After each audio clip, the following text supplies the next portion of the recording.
a gleam, men. There's a gleam. Let's get the gleam, all right? Let's go.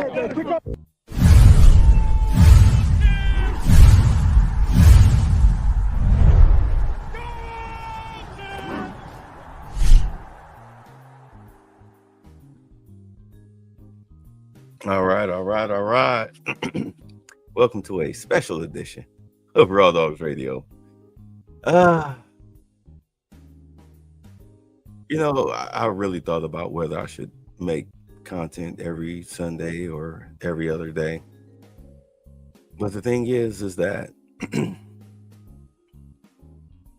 me, I'm drinking my kombucha to clear my throat up because it's 4:25 in the morning. Yeah, I didn't get any sleep. I need to get this off my chest. I was going to do this in the morning, but the morning is here.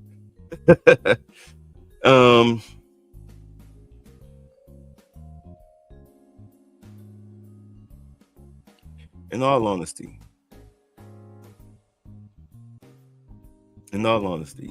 I think it's best that I keep it this way because I don't want to get on here and talk negatively about the Browns 3-4 times a week. I don't want to do that. I'm like 54 years and a month, nearly a month of being a Browns fan, born and raised in Cleveland. I mean, where else can you be a Browns fan unless you're from Cleveland, born and raised? I've lived through watching Sam Rutigliano and Brian Sipe and, of course, the Schottenheimer years with Bernie Kosar and the fumble and the drive. I mean, we're talking about a family. I have a lot of uncles, like 5, just on my mother's side.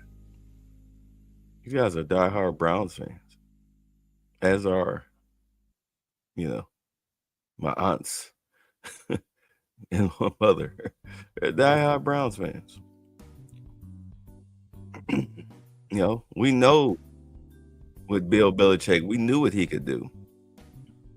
He was building something special in Cleveland before they moved the team to Baltimore and took Ozzie Newsome with them. I mean, Jesus, you talk about. Well, I mean, look, Art Modell made him a lot of money, although really it was Ozzie Newsome talent that made him the money. He was loyal. Whatever. Could have just created 2 new teams. At any rate, and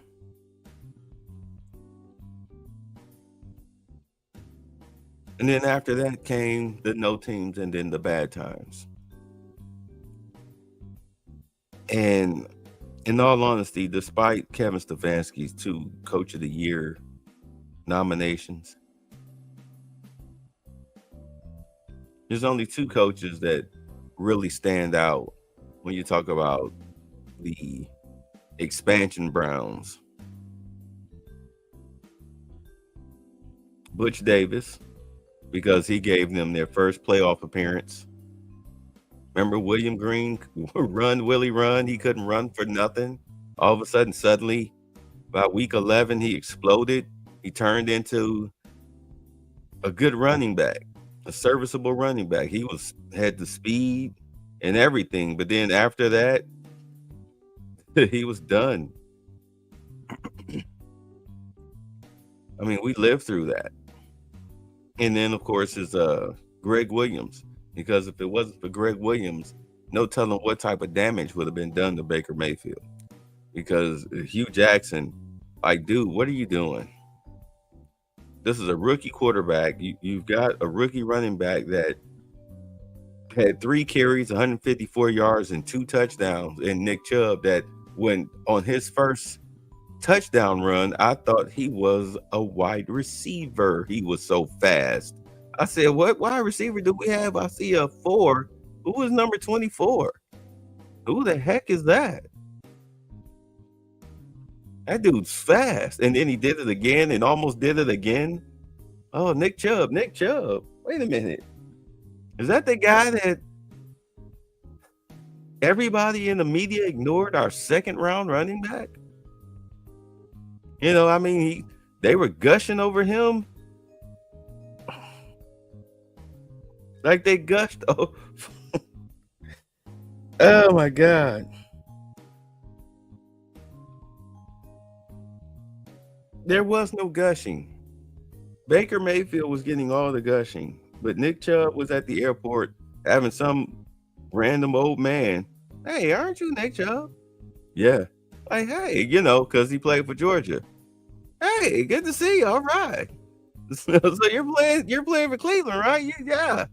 All right. Good luck to you. That's what greeted him at the airport. There's footage. No team rep. Quinshawn Judkins is getting the royal treatment. But he's still, just like Nick Chubb, was underutilized. He's being underutilized. 12 carries, most of them in the first quarter and a half.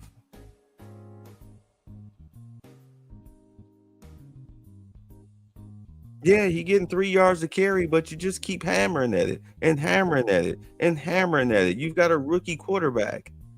You've got your two backs. Judkins can definitely run the power zone. The zone sweep. You can see the dude's got wide receiver moves. He said he studied wide receivers. He favored them because of the way they move. And we saw that. We see glimpses of that when he all of a sudden cut on a dime, hitting that hole. He's perfect for what was Stefanski's original offense.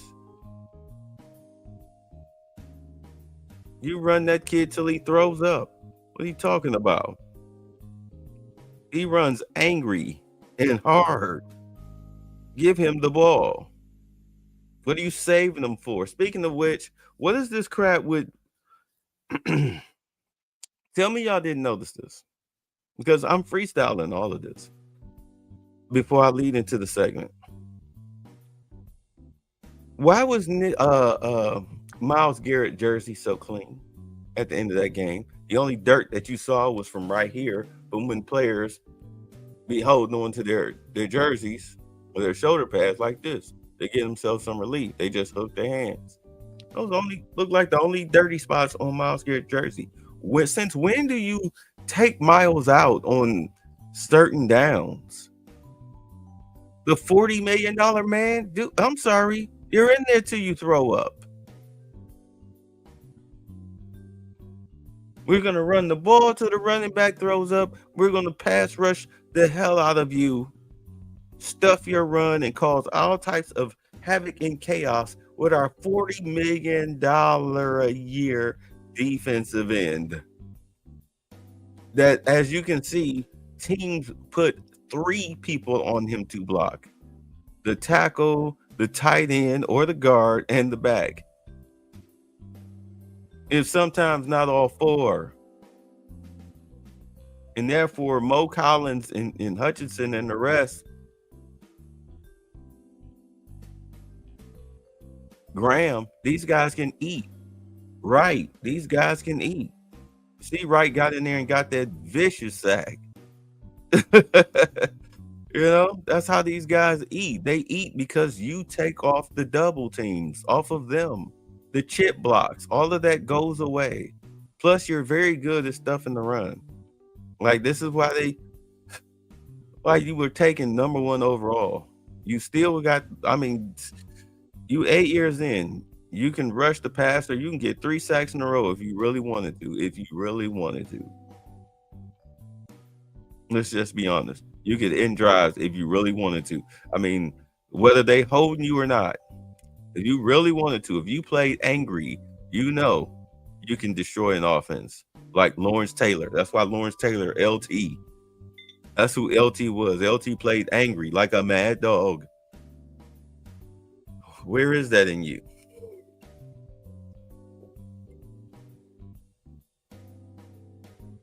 Because we've seen it.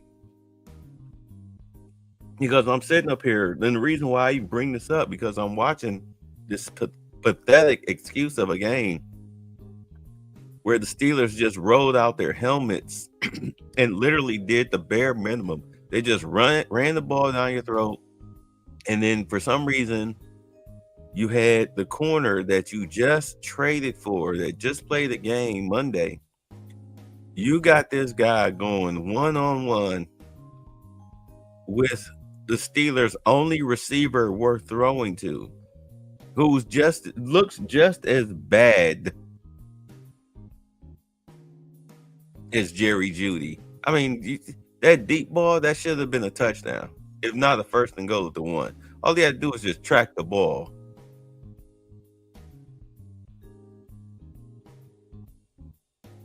Come on, man. You're a professional wide receiver. No wonder Seattle couldn't wait to get rid of you.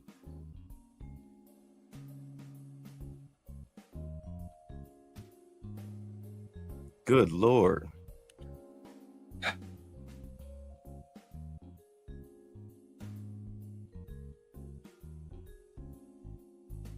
Steelers passing game is terrible. Their running game, they just ran the ball all down your throat. I mean, but when you keep rotating out Myles Garrett, then yeah, they're going to run to wherever side that he used to be on, because that's your weakest link. At least Alex Wright started sealing the edge a little bit. I mean, he had a couple of missed tackles on the back, but he's getting better. At least he's not getting faked out anymore. Like, dude, keep your eye on track the ball, not the player. Track the ball, not the player. Locate the ball first. Yeah, see ball, get ball. End of discussion. The kid's got talent, but you gotta learn. See ball, get ball. Okay, he's seeing the ball, now he got to get ball. Tackle, bro, tackle. Ooh, he's getting better though. Yeah, but you got your $40 million man sitting on the goddamn bench. For what? You rotating him in and out. For what? This is a Hall of Fame player. I see why he wanted you all to trade him. When he met with the Browns front office, Andrew Berry, I see why he wanted out. Because if you all let me tell you something. The rumor is that, from what I'm hearing, the Browns are saying, so I had to call it a rumor because I haven't checked it. I haven't verified it yet. But the rumor is that the Browns feel they won't be competitive until 2029. Which I know to us sounds like a crock of horse crap, because then the stadium will be built. They'll be in the stadium. But that's not really the Browns' issue, though. I mean, they feel that, okay, understand where they're coming from. Because they're going through a rebuild. I need you to understand that. I need you to understand that. The Browns are going through a rebuild. Look at the draft. I mean, I did a live draft coverage. I was PO'd when they took Mason Graham 5th overall. I didn't mind them traded down, but I thought at the very least they would trade down with the Raiders, who I think was picking 9th. The Jets were picking 8th or something like that. I figured maybe the Raiders or the Jets or possibly the Saints, but I mean, that's really too far down for us. I wanted to go no lower. I didn't want to be in double digits when it came to getting our first round pick. I thought that was ridiculous because the variables was too great. Because you figure you could trade with the Jets or the Raiders, because you figure one of them was going for Shedeur Sanders. I mean, that was the talk of the draft. Remember, they desperately needed a quarterback, and everybody touted him as a number one talent. So I figured with his personality would fit in perfectly either in Vegas or New York, be it the Giants or the Jets, or go to Vegas. Your personality would fit those areas perfectly. It would not work well in Cleveland. We have had our share of immature quarterbacks.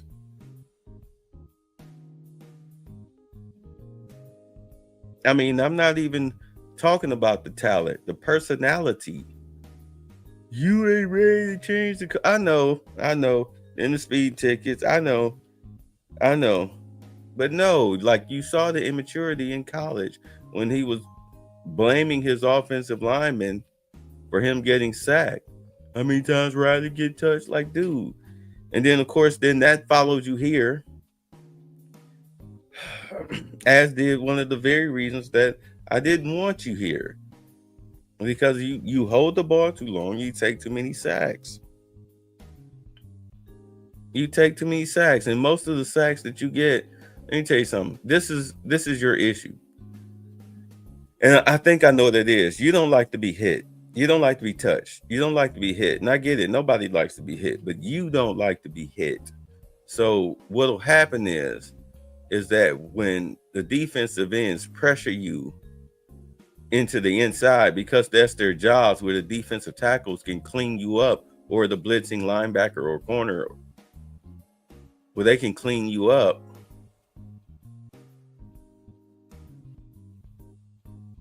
Instead, you run outside of the tackle box, away from the pressure. But the problem is that, you're not very fast. You were getting chased down in college by college defensive tackles, guys who are probably driving beer trucks or selling cars right now. They were chasing you down. You were getting sacked. Yeah, they blitz the hell out of you because they know that you get to running around. Maybe you'll get a play off one, a big play off of a broken play. That's, hey, the front seven's job is to get to the quarterback and the stuff to run. The secondary's job is to stop the pass. I mean, the conference you were playing in, I mean, the team you were on, the only one that was taken in the first 4 rounds was Travis Hunter. You saw Jimmy Horn Jr., though, 6th round pick. He had a big catch against the Cowboys. I mean, the Panthers are back having shootouts because their defense sucked. That's why you look so good in the first preseason game. But against the Rams, everybody talking about, well, they cut all the offensive linemen that was blocking for him. I mean, never mind that Huntley moved down the field and got us in field goal range so smoothly,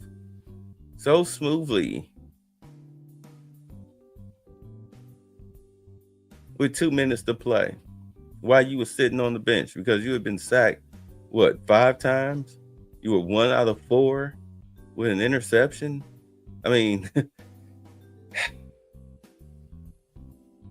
your first sack was a big loss, 2nd and 25. And so you can't do that in the NFL. You cannot run outside the tackle box in the NFL. Their job is to flush you out of the pocket, and then they chase you down. And now you saw the damage that TJ Watt could do. You saw that up close and personal, front row seats. Yeah, that's what you're facing when you're facing the Steelers. You're facing where their second string linebackers are getting sacks. You understand? That's linebacker university right there. The Steelers are linebacker. If they were at college, they would be linebacker university. Those guys know how to rush the passer and play the run. And they can cover. And they run a 3-4.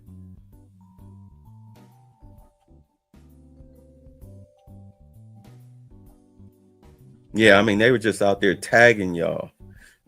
They were tagging y'all. I mean, despite Dylan Gabriel's terribly high passes, and near interceptions. They were tagging you guys.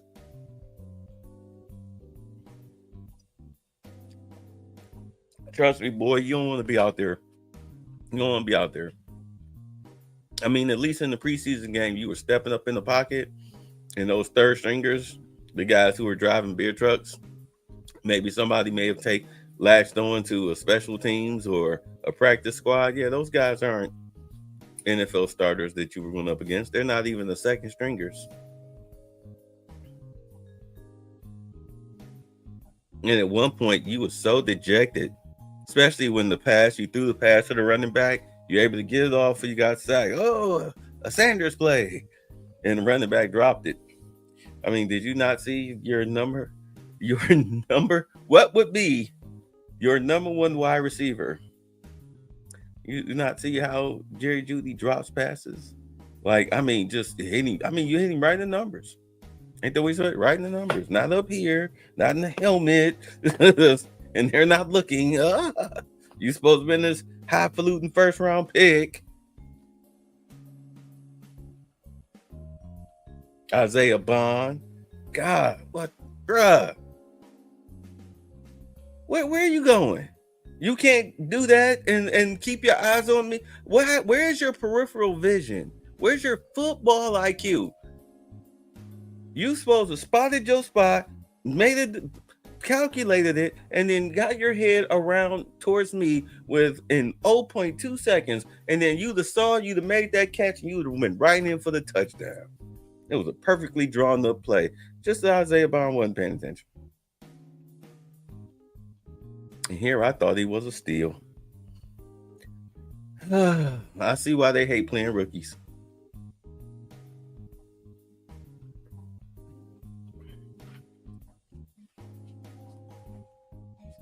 But at any rate, yeah, that running back dropped the ball on you, and you got up and you were so dejected. You were so dejected because even when you do try to make plays, you get no help. And you want to be thrown out there. This is why I say, you know what? Go ahead, start him. Hey, Cleveland fans, I'm not against the guy. I just didn't want him here. Because now your wish is about to come true, and what I'm telling you is about to coincide with each other. Both of your tackles are garbage. I mean, and in all honesty, this is why you have this 2029 situation going on, because you gave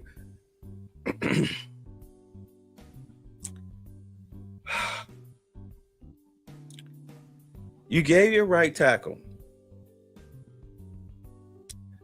a 4-year contract with $25 million guaranteed, and he spends more time in the training room or on IR than he does out on the field. You should have got rid of him. You can't trade him though, but now it's too late. Now you're stuck with that contract for what, another 2 years of that on the books?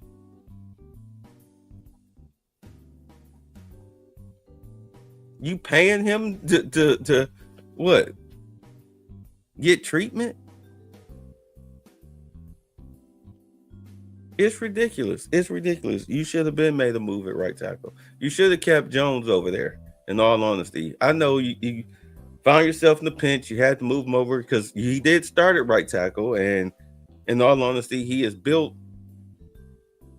with a left tackle body, but now you're moving him over there, and he's not built for that. All that muscle tension is built up into his right leg. Now you got to have him redevelop his left leg, that muscle tension and the tendons and everything at the NFL level. And now you wonder why he's out with a knee injury. You're going to have to spend your first 2 draft picks on a left tackle and a right tackle. Well, at least not your first 2, but you definitely need to spend your top number 1 pick on the left tackle. Because you're not, Dylan Gabriel's not the answer. We know this. I mean, Jesus Louises.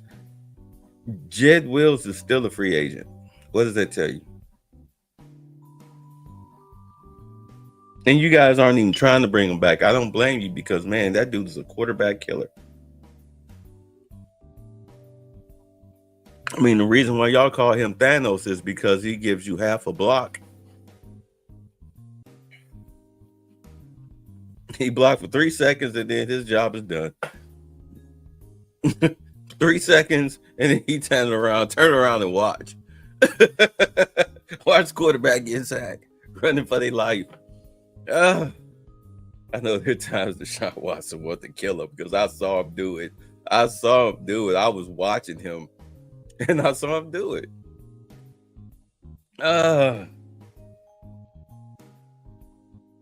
Yeah, you want to put Shedeur Sanders out there with these guys who are barely backup NFL tackles.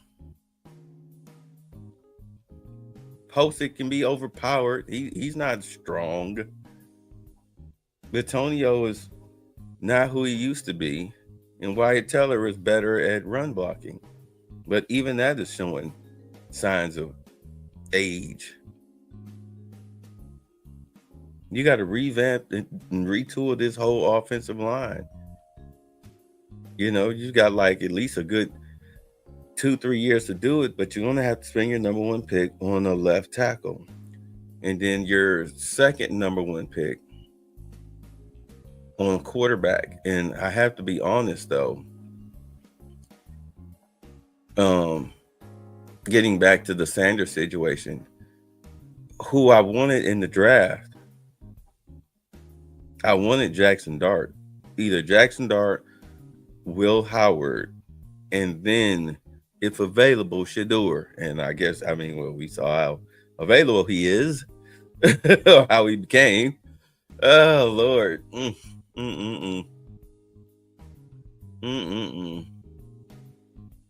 The arrogance of youth.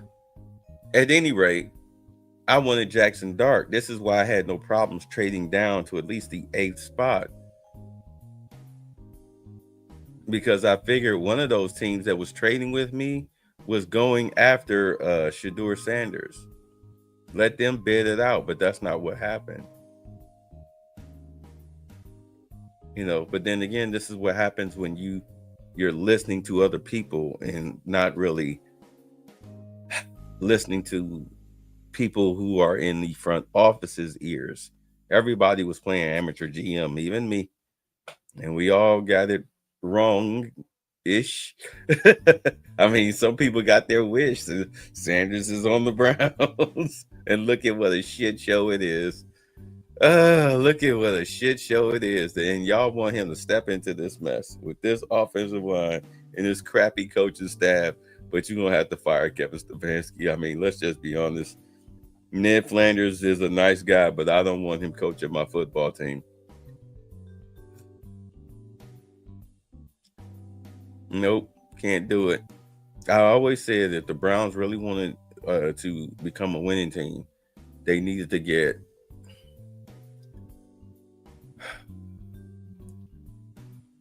a man amongst men. They needed to get a man's man as a head coach. Somebody like a Mike Tomlin, In all honesty, I thought that the Dolphins' former head coach, Mike Flores, the brother, I thought he would have been perfect for the Browns because he'd have been able to pick his own quarterback. I mean, the Dolphins went 9-7 with Tua Tagovailoa. I mean, look at what they're doing now.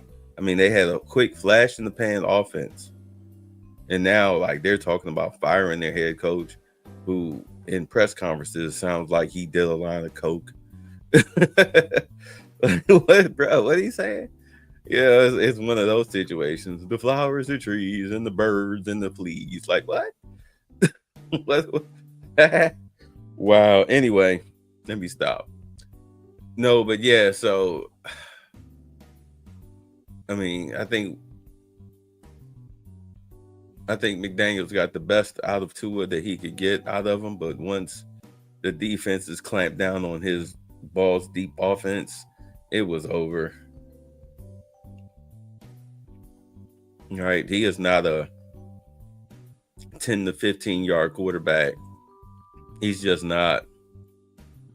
He has a good, accurate, deep arm, kind of like Anthony Richardson, believe it or not. But I mean, outside of that, you consistently make him drive down the field, he's going to make mistakes. He's going to make mistakes because the only thing you're going to give him is stuff underneath. Then you can run zone on that. I noticed that they run a lot of zone on Miami with the two deep safeties. So when they do these little gadget plays, if you notice, they suffer a lot of yards for loss or minimal gain under 5 yards because the corners and linebackers are closing in on it fast. I mean, yeah, they opened it up. They put some points up today because they weren't trying to get the ball to Tyreek Hill deep. I mean, he's gone. It's like when OBJ was injured and suddenly Baker Mayfield came alive as a quarterback. You know, when you're not trying to force feed one player the ball, your offense opens up.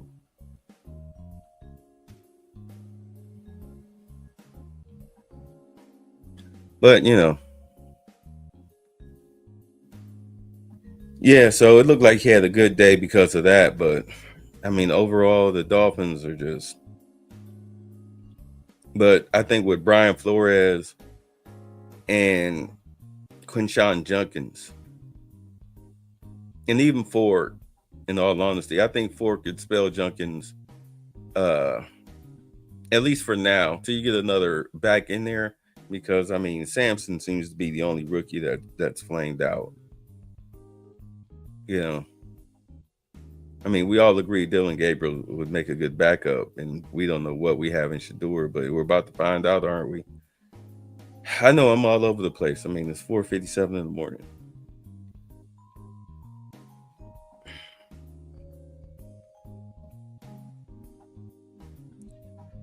At any rate, yeah, I thought the Browns would take Jackson Dart. I know I'm all over the place. I thought the Browns would have taken Jackson Dart if they would have traded down to at least the 8th pick. I mean, Mason Graham, it's cool. If he was going to go, he was going to go. But in the second round, there were other players you could have gotten as well to, play defensive end. But, it's fine. You decided to build your defense. And in all honesty, you were probably looking to take Jackson Dart at the top of the second anyway. But the Giants made a bold move by trading back up into the first round to get him. And the kid looks, I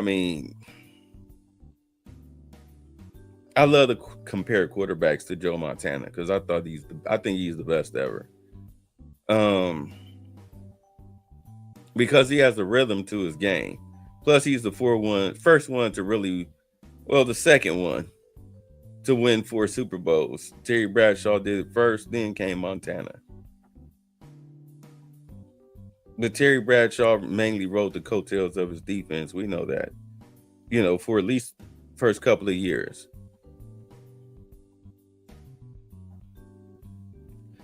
But at any rate, yeah, he's got that Joe Montana-esque quality. He just has to grow. He got a signature win against the Eagles because Jalen Hurts, in all honesty, is a mid quarterback at best who's too scared to throw the damn ball to where it's supposed to go. He makes misreads all the time. Good Lord. That's why Saquon Barkley was able to run for 2,000 yards.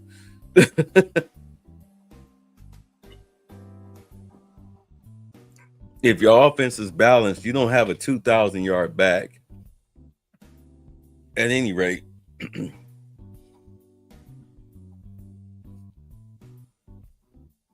especially in a 3-wide offense. But I digress. Woo! When your star wide receiver is on the sideline reading a book about peace and tranquility. I mean, this was last year, and they won the Super Bowl. But Jesus, dude, this is your. Anyway, let me get back on track here. Yeah, they beat the Eagles. That was a nice little signature win for him. He beat the Super Bowl champs as a rookie. I mean, that Saints game was just, you know, you had a rookie game. I'll call it that. You had a rookie game. Because that Saints defense, they're a crap show, but they're a solid team. They're just hoping Spencer Rattler can hold down the fort until they're able to get a real quarterback, because they're in the same situation that the Browns were in, which is salary cap hell. Getting back to the 2029 thing. You're still up under Deshaun Watson's contract, where you owe this dude damn near $75 million if you were to get rid of him, if you were to dump him. I understand the Greg Newsome trade. It was a money trade. You got this corner that you got him on contract for another 3 years at a very affordable starting corner price. Plus, he's good in man-to-man, which is Schwartz's defense. I don't know why the hell you stuck him on DK Metcalf right out the gate. That's Denzel Ward's job. You know, your other high-priced number one corner. But that was a height and size difference that just, man, y'all didn't want. I get it. You didn't want to embarrass Denzel like that, so you put the bigger corner on him. I get it. It's not like the guy doesn't know how to play, but still, you know, I see why you did it.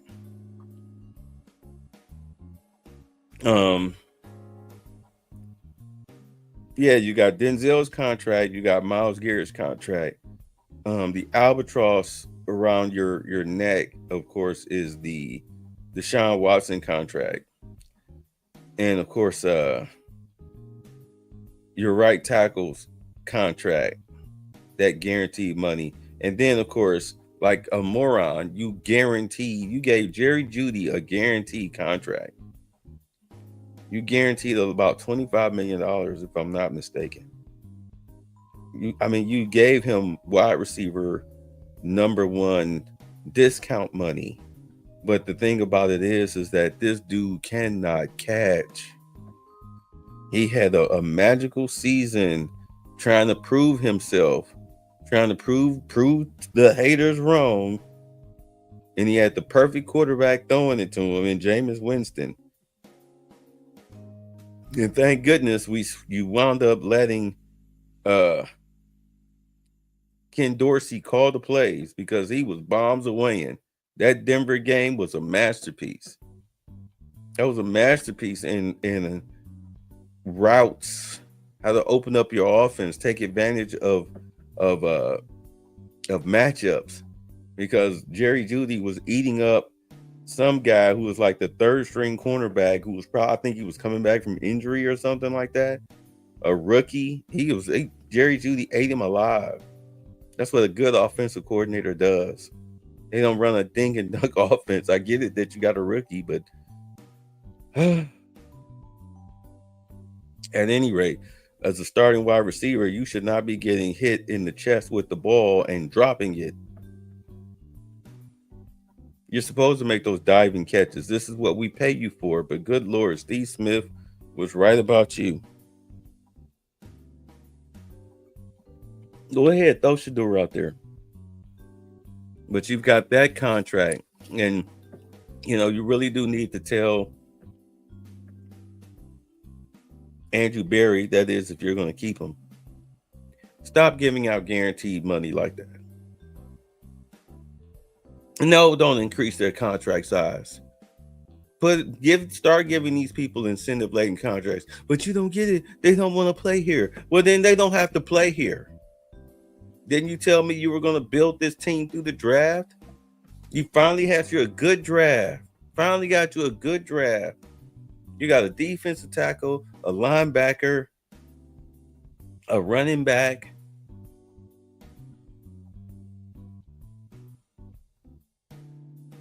We took a flyer on a couple of QBs.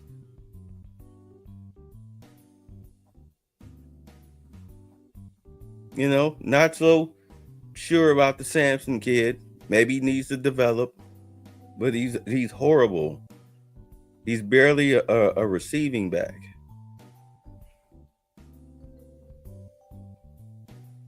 But overall, you had a good draft. You give me another draft next year, shore up the offense. We'll see what happens. You bought yourself another year. Congratulations. But stop giving out guaranteed contracts. We'll build through the draft.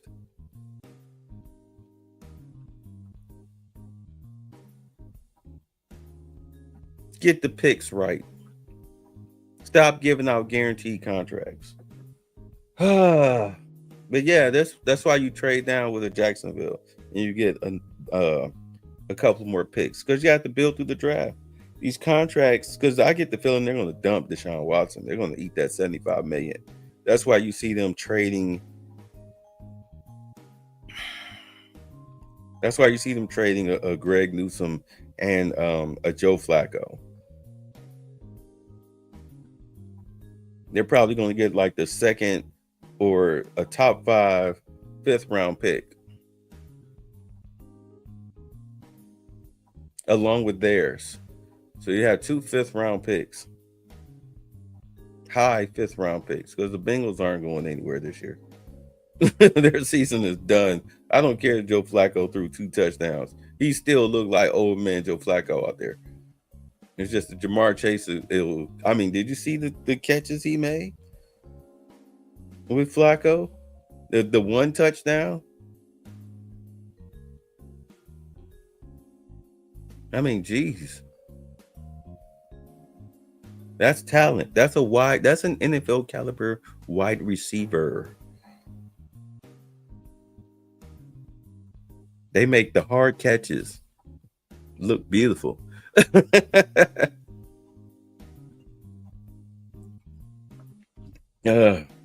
Not have you sitting up there going, God damn it, how did he drop it?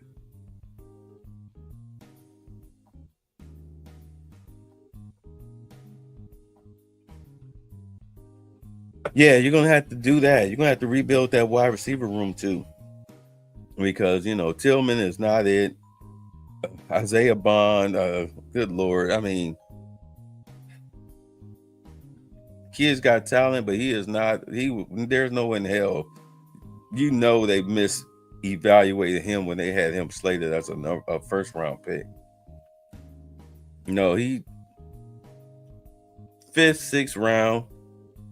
Yeah, that guy's not going to be a solid anything beyond a solid slot receiver. You can see it. It's no different than Elijah Moore. That's the way I see it. We're looking at another Elijah Moore, who's serviceable. So it's not all that bad.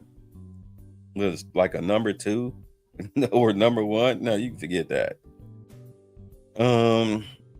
Thrash is good where he is, but in all honesty, you need a bona fide number 1 wide receiver. So with your second round pick, with your first second round pick, you should go there. And then with your second round pick, go right tackle. Because there's going to be a plethora to pick from when it comes to tackles. And then maybe you can take a flyer on I would say take a flyer on a guard, be it right or left guard. Take a flyer on somebody. Take a flyer on a couple people. Get you another running back that can at least spell Judkins. Get you somebody from a small school or something like that. Nice power back. A tank, a bowling ball of a power back. They're out there. Thousands of kids out there playing running back. I mean, Terrell Davis. Terrell Davis is a success story. 6th round pick. There are backs like that. Walter Payton. There were backs like that. Yeah, go and get you that type of back. Find you one. Find you one. You hit on this year's draft more out of not. So do it again. Do it again. Unfortunately, Samson. Yeah. I'd rather see Ford out there than Samson. At least he seems like he knows how to play the game.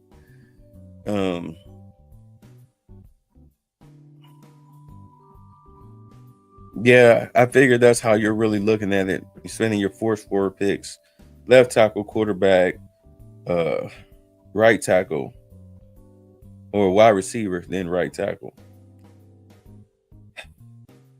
Because you got to protect your quarterback. Oh, good Lord. So that'll keep salaries down because you're going to have to eat that $75 million of Deshaun Watson. You're not going to let this dude, you're not going to roll him out there and start, especially if you get a new head coach. Maybe they might want to take a look at him because Stefanski is so terrible with quarterbacks. He is coming off of 2 right Achilles tears, which is his plant foot, because he's a right-handed quarterback. But also because he's got that surgically repaired arm. And maybe Stefanski, the rumor saying that he wasn't coaching him, which would explain. Remember the game he came back against New Orleans in Cleveland Brown Stadium, and it was, the field was like white powder because of the snow. And I'm sitting up here, I'm wondering, I'm like, you got a healthy Nick Chubb and a Kareem Hunt in the backfield. Why is Deshaun Watson in the shotgun with 3 wide? Excuse me. In this weather. This offense is not conducive to this weather. And it was said that Deshaun Watson was calling the offense. So, in all honesty, that rumor came out first. And then, of course, the rumor behind that was that Kevin Stefanski had stopped coaching Deshaun Watson because Watson was running his own offense. So Kevin Stefanski took a hands-off approach, which lines up with, now we know that it was Myles Garrett who, this was years ago, back when John Johnson was on the team, free safety, and he had gave up the game-winning touchdown. And he gave up a lot of touchdowns because ever since he got ran over at the goal line against his first game against the Steelers, he just stopped trying to tackle people. He started making business decisions out there on the field where he'd whiff on tackles or pull up on tackles. That's why they got him up out of there. He too had a guaranteed contract. At any rate,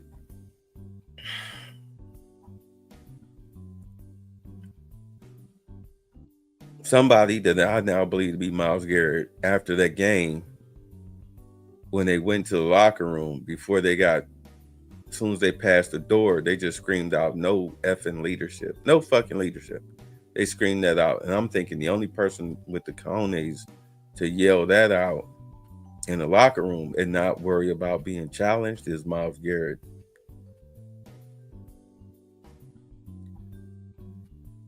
Which explains why he wanted to be traded. Which also explains his contract. By the time 2029 comes and the Browns are competitive, Myles Garrett's best years will all be used up.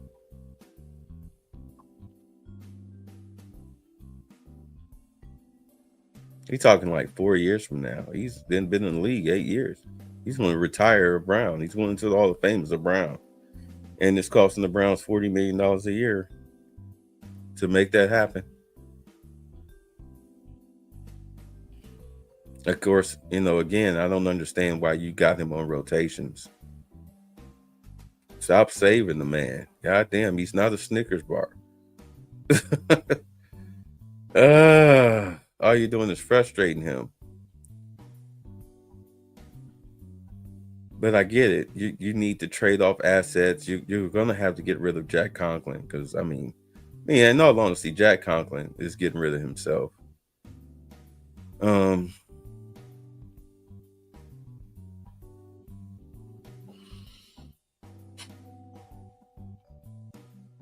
I know I'm rambling, but I mean it is what it is. It is what it is. You're gonna have to. Let's see here. Denzel Ward, in all honesty, you should have traded him a couple years ago. In all honesty, at the end of the season, beginning of the season. I mean, the guys had like what 5-6 concussions. He's really pretty much a concussion away from being forced to retire. But I guess you're gonna play him till it happens. Okay, and you get a guy at least 2 or 3 draft picks for him, a first rounder, and then maybe a third and a fourth, or a fourth and a fifth, whatever. I mean, that's Denzel Ward. See, you're probably going to keep Grant Delpit. His contract is of average salary. I mean, it's unfortunate for JOK that he got hurt when he did, still being on his rookie contract. But he saved the Browns some money on the business side, unfortunately. But at least they are taking care of his treatment and everything because he still is under contract. So that works. They saved him some money. Oh, nice of them to pick up the tab. At any rate,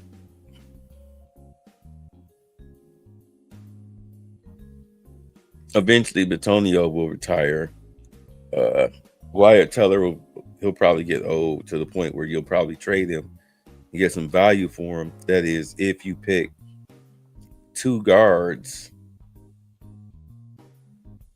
in this upcoming draft that are starting immediately quality, or at least a year away. I mean, unfortunately, you took Luke Whipner, and is he still undersized? He looked like a high school center when he was standing with the other Browns offensive linemen. Like, this dude is undersized, just like Mason Graham looks like. I mean, he's got that good center mass of gravity and a good push off. But man, you put some weight on that. You put some muscles on that kid. Put some muscle weight on him. Oh, you're gonna be a beast. Was that the plan with Whipner? But you don't have time to develop Whipners. You need Bitonios and Tellers like immediately. Immediately. You need a center immediately.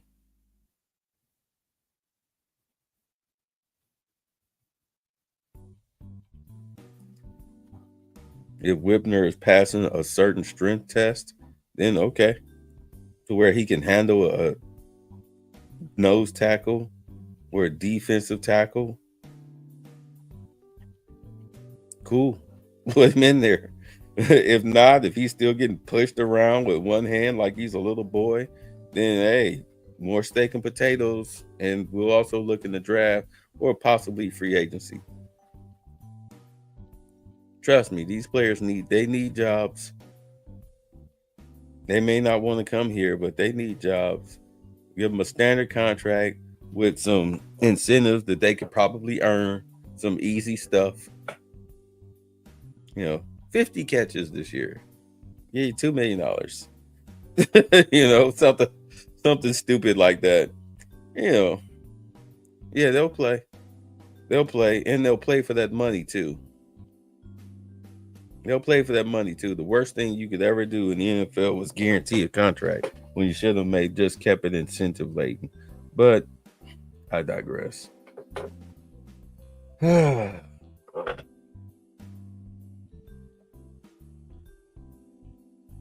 Right, because the guys they'll work all year to get those bonuses.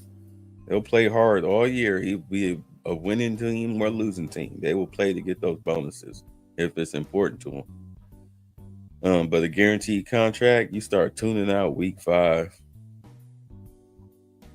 If you're on the Browns right now, you're tuning out. You're on the Jets, you're tuning out. Jesus Christ, your star wide receiver is arguing with your head coach going into the locker room at the half, begging for the ball. Like, why is this dude not throwing the ball? Oh, God.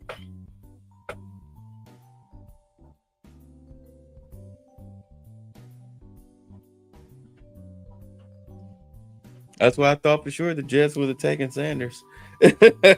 No, they wanted to run out there with Justin Fields. Oh my God! But if you just look at his tape, you realize this kid can't play.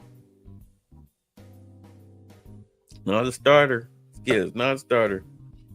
I mean, come on, Pittsburgh, as starved as they were for a quarterback, they got rid of both him and Russell Wilson. That's how bad both of them were. That should have told you everything you need to know. The Jets signed him as their starter and didn't draft a rookie.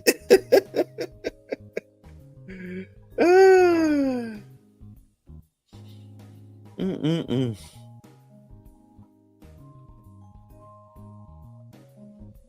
No, but I see why Myles Garrett wanted to be traded.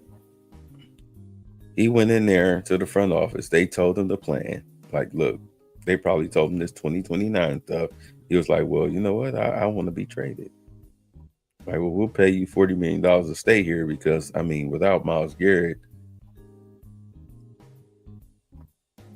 I mean, you could have got tried to get at least 5 picks for him. I mean, that's Myles Garrett.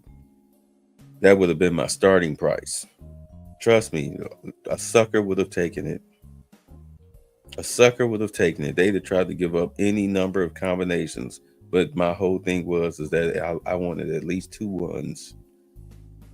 At least 2 ones. I don't care what you make the other 3 picks out of, but I want 2 ones.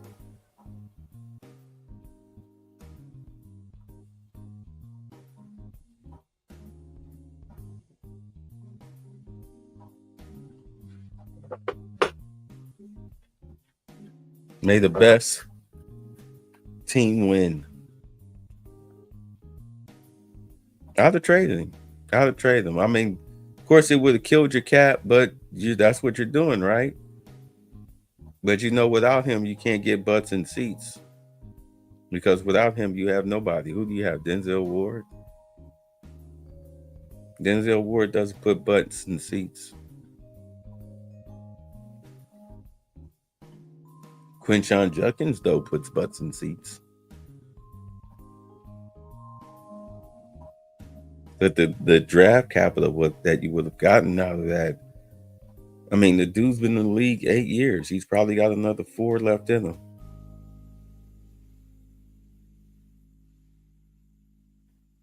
And now you made it to where he's untradeable.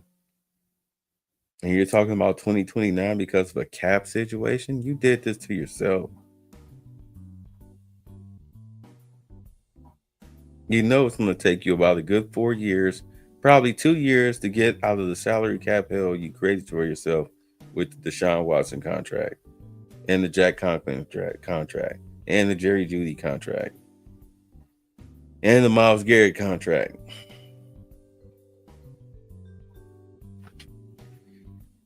So you're looking at 2 years of salary cap hell in 26 and 27. So you got to rebuild through the draft. So you're trading off assets now. I mean, I don't know who you trade off the team now. You gave Njoku a guaranteed contract. I mean, who else do you trade off outside of Sanders?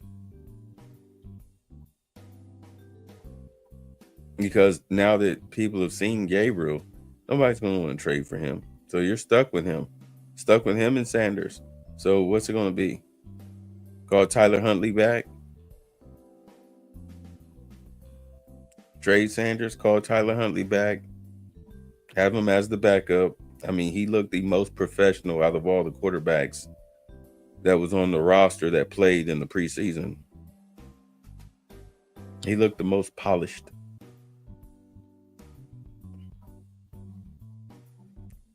Call him back, insert him in as the starter against this shaky offensive line.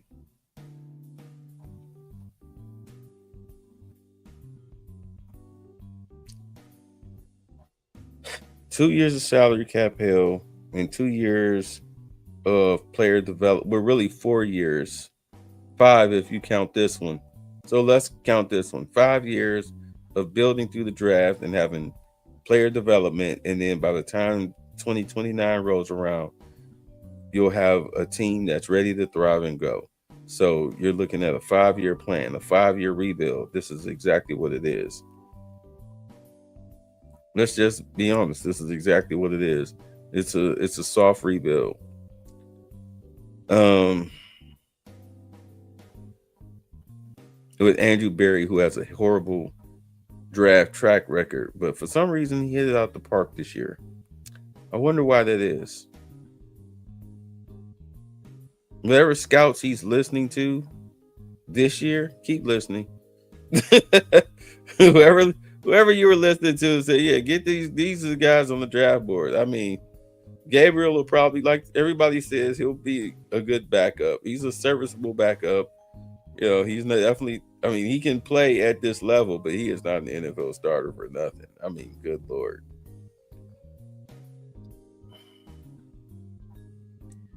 Good Lord. This whole Kyler Murray type of quarterback, you can, man, get rid of that.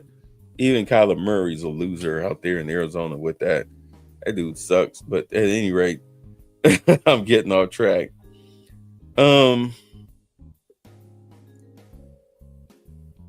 Yeah.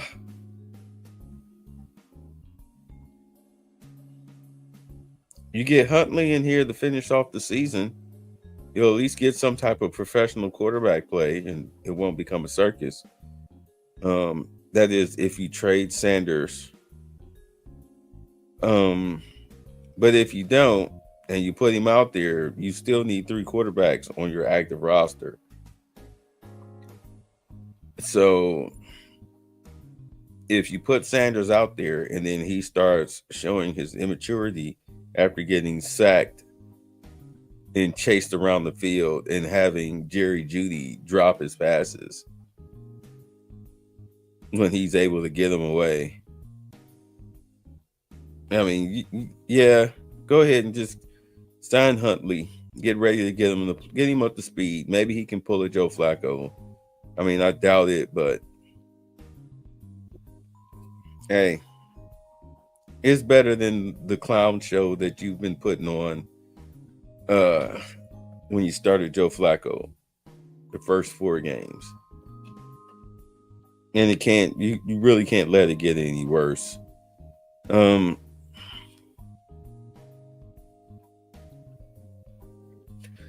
So if you get a bona fide starter next year,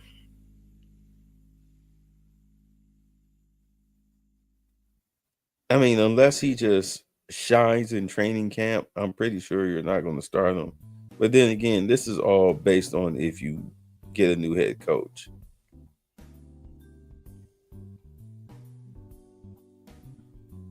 I mean, personally, I would probably get like a college coach.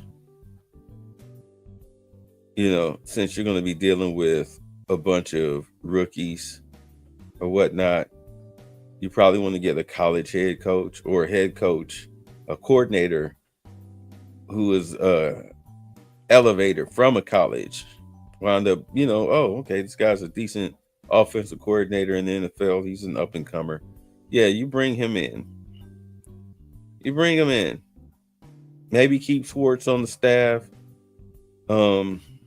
Although it's hard if you're an interim head coach, it's hard for you to go back to being a defensive coordinator or a position coach. So if you turn Jesus Christ, if you turn this team over to Jim Schwartz, And then you decide next year, and he gets some value out of the team. Looks like the team is trying to play for Schwartz. If you make him the head coach next year, all right, if you decide to keep him on as head coach, do please let that man get an offensive coordinator that can call their own plays. Like, hey, you run the offense, I'll run the defense. I mean, I'll run the whole team, keep everybody in order and everything, but you're the offensive coordinator. Do your job. Look, I hired you, you hired your staff. And you give me a bona fide NFL offense, and I'll give you one hell of a defense.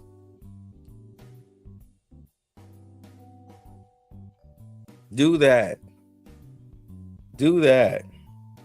Do that. Get one of these offensive coordinators out of one of these colleges that's got one of these great offenses. You know, it's not always the head coach. Yeah, get one. Excuse me. Get one of those guys. And hire you a damn good offensive line coach. Good Lord. Good Lord. Good Lord. Yeah, build a staff, man. Just build a good staff. And with the rookies that are coming in, see what you can do. You could probably have this team more competitive than you think. With the defense that we have, with the only trade piece that you're really looking at is Denzel Ward, as far as like a salary dump. You got a good enough front seven and 2/3 of a secondary in Grant Delpit and Denzel Ward. I mean, you know you can count on, quote unquote, count on them.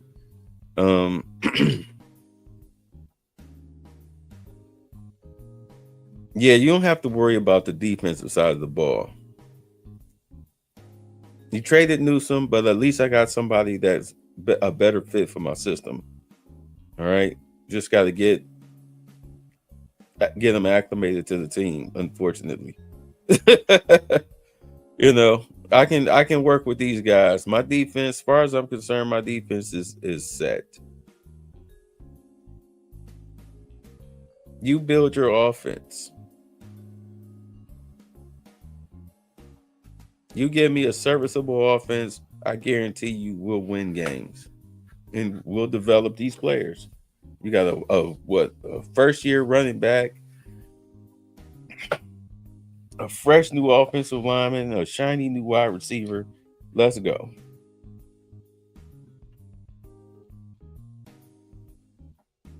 And a quarterback. Let's go. That's if Schwartz is retained as head coach. Because you already know he's automatically just going to turn if he's the interim, you already know he's automatically going to turn the play calling over to the offensive coordinator that's not allowed to call his own plays. And you'll see a dramatic shift in the offense. And maybe these rookie quarterbacks will be salvageable after all. Because at least the scheme will be tailor-made to the talent that you have on the field, not what you feel the talent should be doing because they're so fresh and new. Fanning Jr., the guy can get open, and when he makes the catch, I mean, Jesus, he becomes a Sherman tank. Unfortunately, he had a bad drop today. He had a bad drop last week, but he's a rookie. You hate to see it, but I mean, as long as they're not doing something like what Isaiah Bond is doing, running into the end zone without even looking for the ball, as if he saw a quarter or what looked to be a $20 bill on the ground. He's trying to run to get to it if somebody else do. Oh, God, where are you going? Any rate, yeah, 2029. That's what that's all about. Salary cap and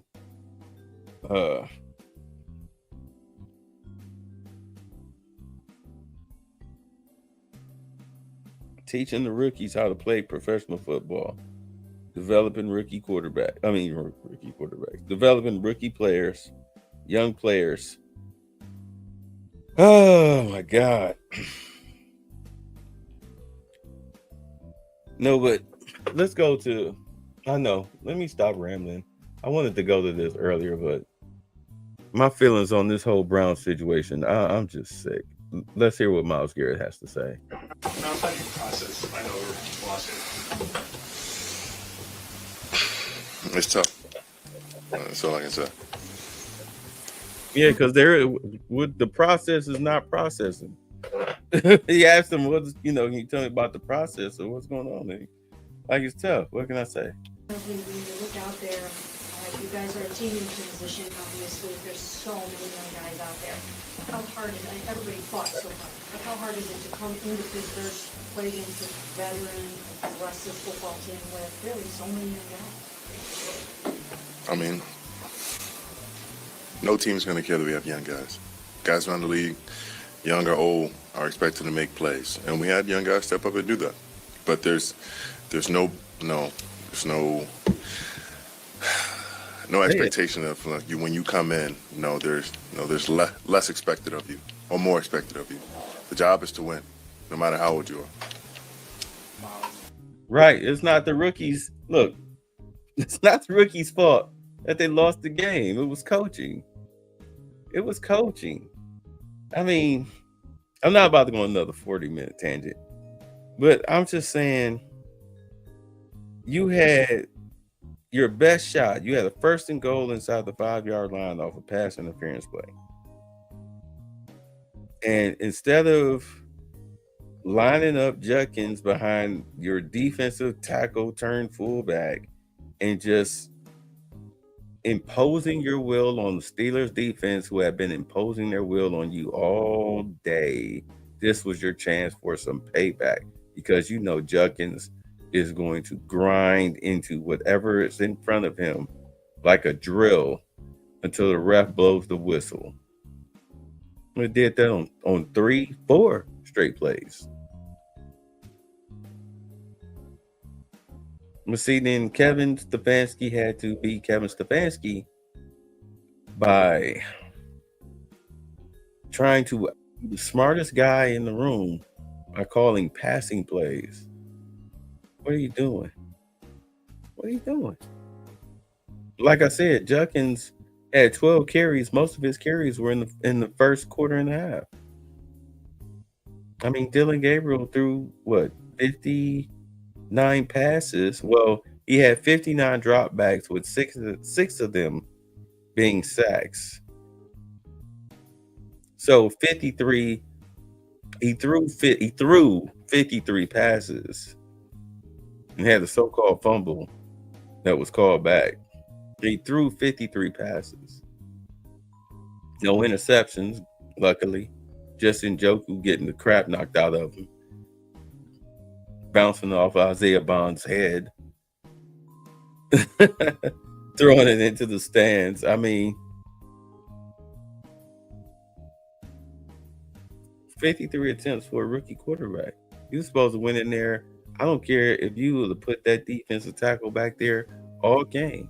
You were supposed to impose your will with your best offensive weapon, that being Judkins. Once you saw he was having a hard time just getting 3 yards, like, okay, we need some more beef in the backfield. He needs a fullback. Let's goal line offense this all the way down the field and hit him up with some play action passes instead of this spread stuff. Dylan Gabriel's mobile. Play action passes work perfectly with a mobile quarterback, especially if he has to do a deep drop or roll out.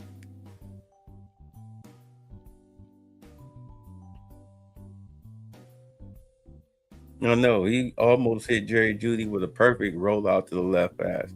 He just overthrew it. Just off his fingertips.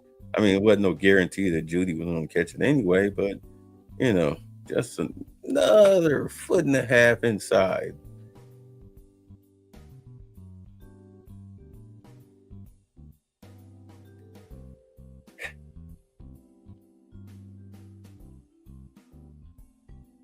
His dink and dunk offense does not work. I get it. Your tackles are trash.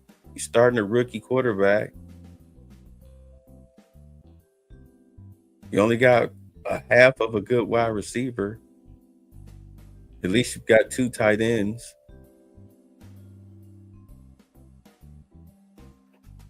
You're trying to make it work, but when you throw the field, no, bro, you need to be looking at least 10-yard routes at minimum.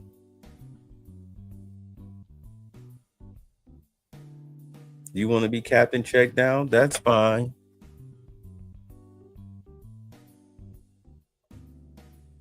But let your wide receivers scheme it to where it's 10 yards plus.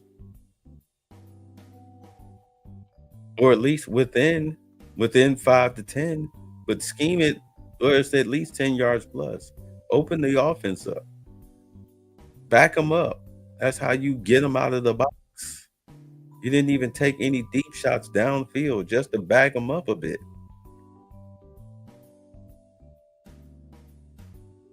They stacked that box against Judkins, and you did nothing but just stop feeding him the ball. This is why Kevin Stefanski has to go. That whole crap where he tried to run Whippler on a goal line pass with Joe Flacco on a rollout who can't run. Of course, it went incomplete. But I mean, just the simple fact that was in his playbook. What are you talking about, bro?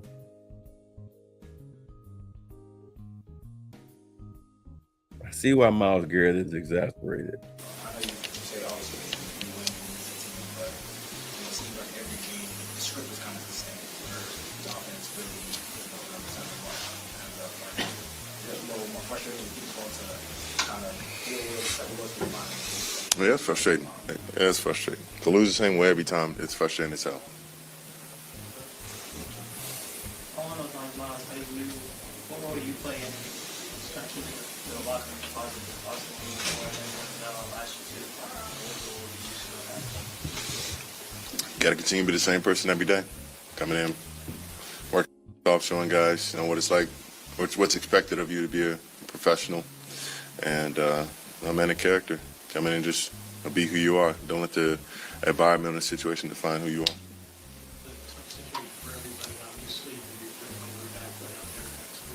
Yeah, play for yourself.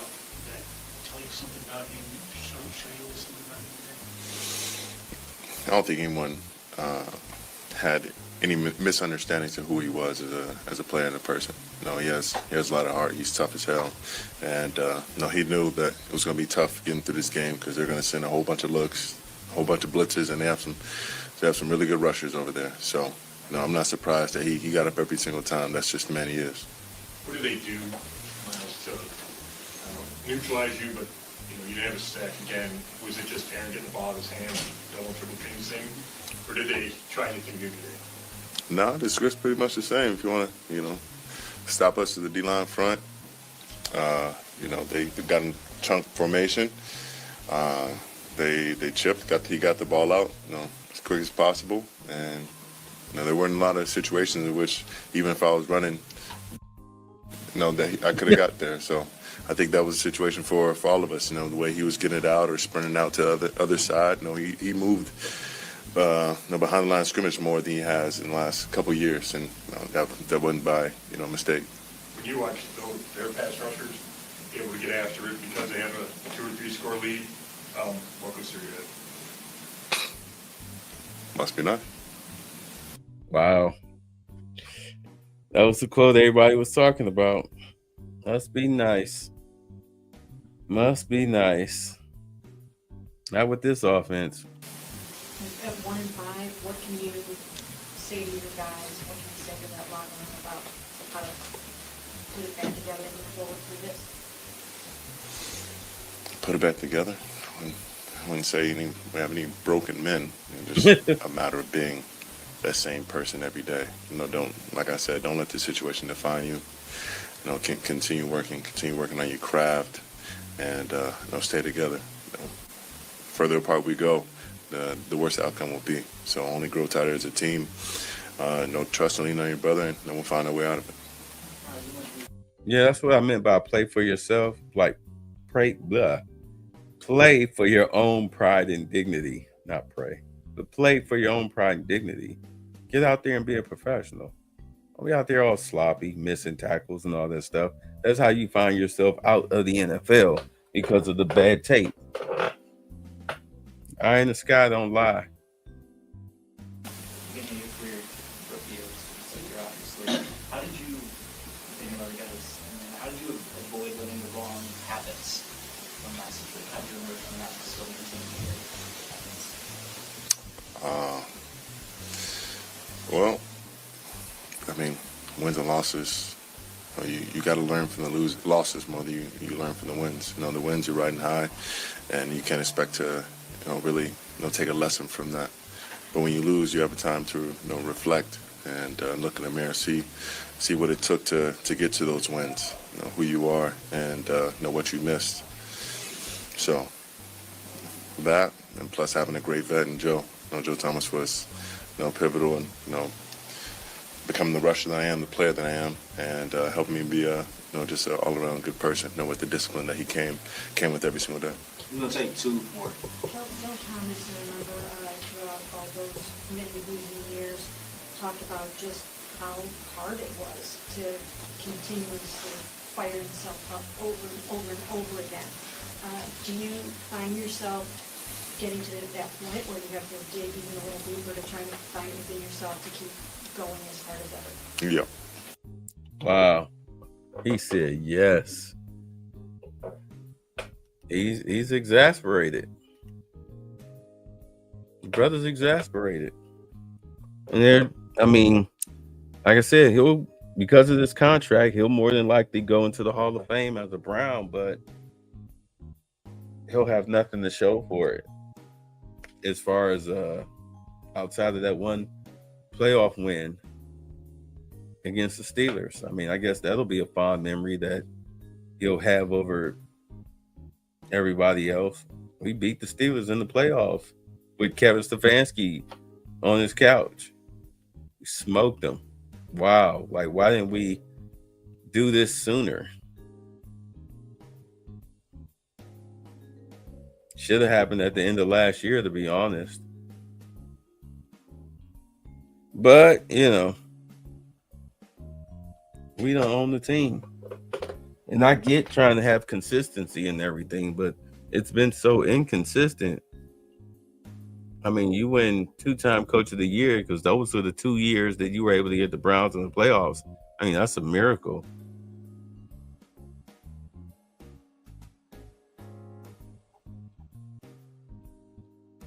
But now everything is, you've regressed.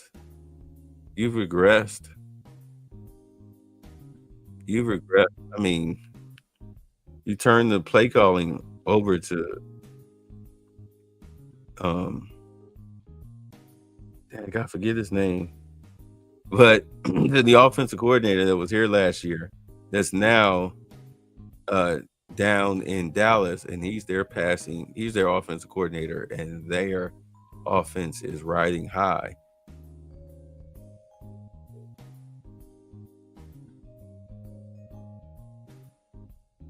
You turned the offense over to him last year, and Jamarcus Russell. I'm sorry, not Jameis Winston. I'm tired. It's 5:49 in the morning. Was out there just lighting it up. He gave you 4 touchdowns, 4 interceptions, 300 something yards. But at least he was giving you yards. If only even in the league 9 years, he's still throwing picks. He's still the 30 for 30 man, 30 touchdowns, 30 picks. He's still that guy. You get what you get.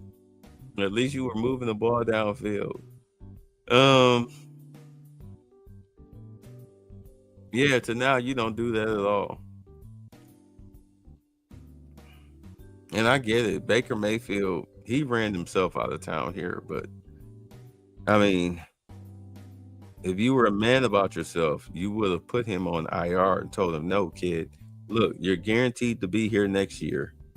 This season is a wash. Come back, get your shoulder together, get your body back together, and we'll see you next year. You play for your contract next year. And the whole Deshaun Watson situation wouldn't have happened. It wouldn't have happened.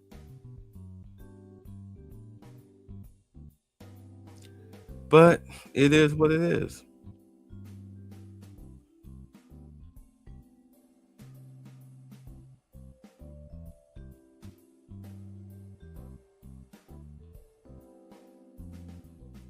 But to know that you've anchored yourself to this franchise, oh my God. You retire? Good Lord. Ooh wee. I bet Joe Thomas wish they'd have traded him to Denver when those rumors were out. I bet he really wished that they would have, because at least he'd have played in a playoff game, win, lose, or draw. He'd have saw how green the grass really is on the other side. That's why people go. They take the chance. It's a 50-50, hoping that at least they'll come out even.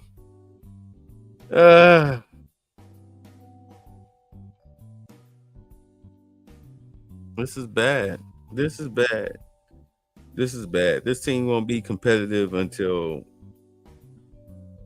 either we get a miracle in coaching for the next couple years, or we hit on these draft picks the next couple years. In all honesty, both. But you got to make a change. And Stefanski is just not hitting on it, man. He's not hitting on it. He's a horrible coach. Again, you need a leader amongst men. Excuse me. I mean, Mike Tomlin is not getting ran over by his players.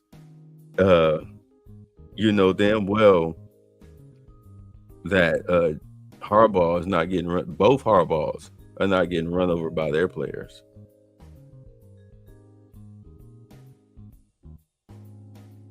You think the Rams and Vikings head coach, those new guys, Shane Steichen and all of them, you think they're letting young players run over them?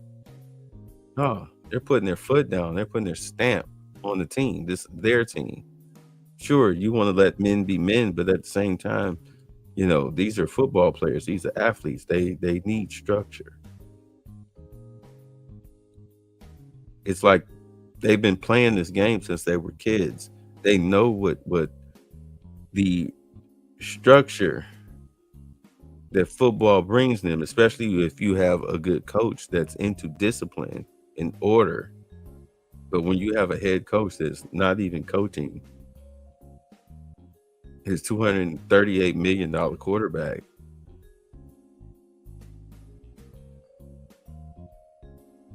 when you get so fed up, well, fine, I'll turn the offense, I'll stop calling the plays, and then the offense lights up, and then you get mad and take the play calling back. Oh my God. What is this? What is this? What is this? Oh, what is this? This is not professional football. This is a circus. This is a circus.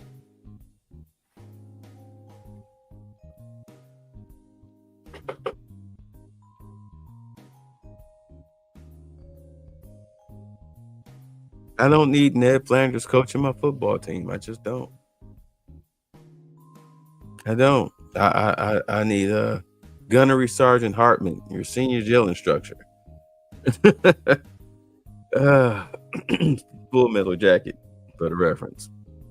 I need that. That's what I need as a head coach.